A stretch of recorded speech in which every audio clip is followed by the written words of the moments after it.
राधे राधे। अध्याय 4 में आपने सुना भगवान विष्णु का मत्स्य अवतार और प्रयागराज का पुण्यफल देवताओं को बताना।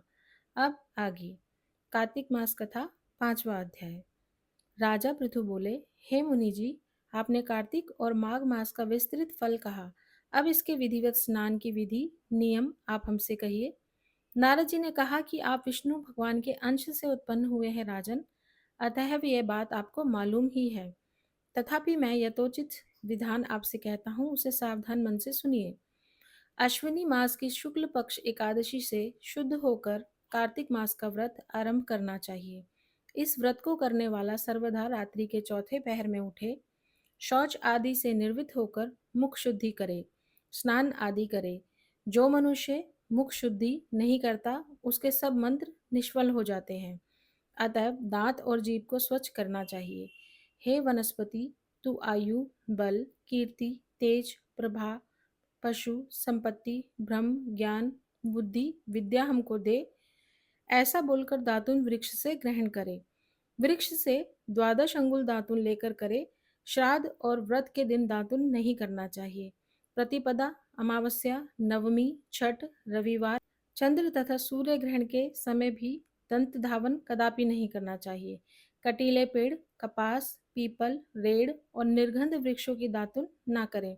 मुख शुद्धि स्नान आदि के पश्चात फूल माला, चंदन और पान इत्यादि पूजन सामग्री लेकर प्रसन्न मन से भक्ति पूर्वक विष्णु भगवान अथवा शिव जी के मंदिर जाए। वहां देवताओं का अर्घ्य, आचमनीय आदि वस्तुओं से अलग अलग पूजन कर प्रार्थना तथा प्रणाम करे। सतयुग आदि में विष्णु भगवान को तपस्या, योग और दान द्वारा प्रसन्न करते थे, किंतु कलयुग में अनुराग सहित भगवत गुणगान ही भगवान को प्रसन्न करने के लिए प्रधान माना गया है। हे राजन, मैंने एक बार विष्णु भगवान से पूछा था कि आप अधिकतर कहाँ रहते हैं। यह सुनकर विष्णु भगवान ने कहा, हे नारद, मैं वैकुंठ में अथवा योगियों के हृदय में भी नहीं रहता, अपितु जहाँ मेरे भक्त मेरा गुणगान करते हैं वहां मैं अवश्य रहता हूँ। जो मूर्ख पुराणों की कथा तथा मेरे भक्तों का कीर्तन सुनकर उनकी निंदा करते हैं, वह मेरे शत्रु समान है।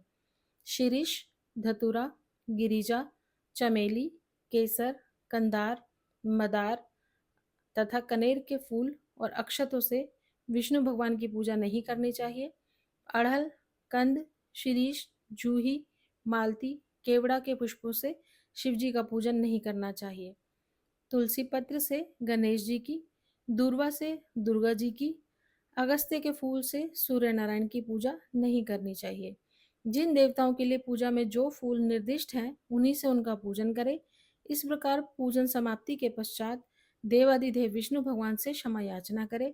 हे सुरेश्वर, हे देव, मेरे पास न मंत्र है और न क्रिया, भक्ति से भी मैं हीन हूँ। जो कुछ भी आपकी पूजा मैंने की है, आप हमारी उस पूजा को पूर्ण करें। इतना करने के बाद परिक्रमा करके दंडवत प्रणाम कर पुनः क्षमा प्रार्थना करके गायन कीर्तन आदि करना चाहिए। जो मनुष्य शिव और विष्णु भगवान की विधि पूर्वक कार्तिक मास की रात्रि में पूजा करते हैं, वे पवित्र आत्मा होकर विष्णु लोक को जाते हैं। कार्तिक मास कथा 5वां अध्याय समाप्त। राधे राधे।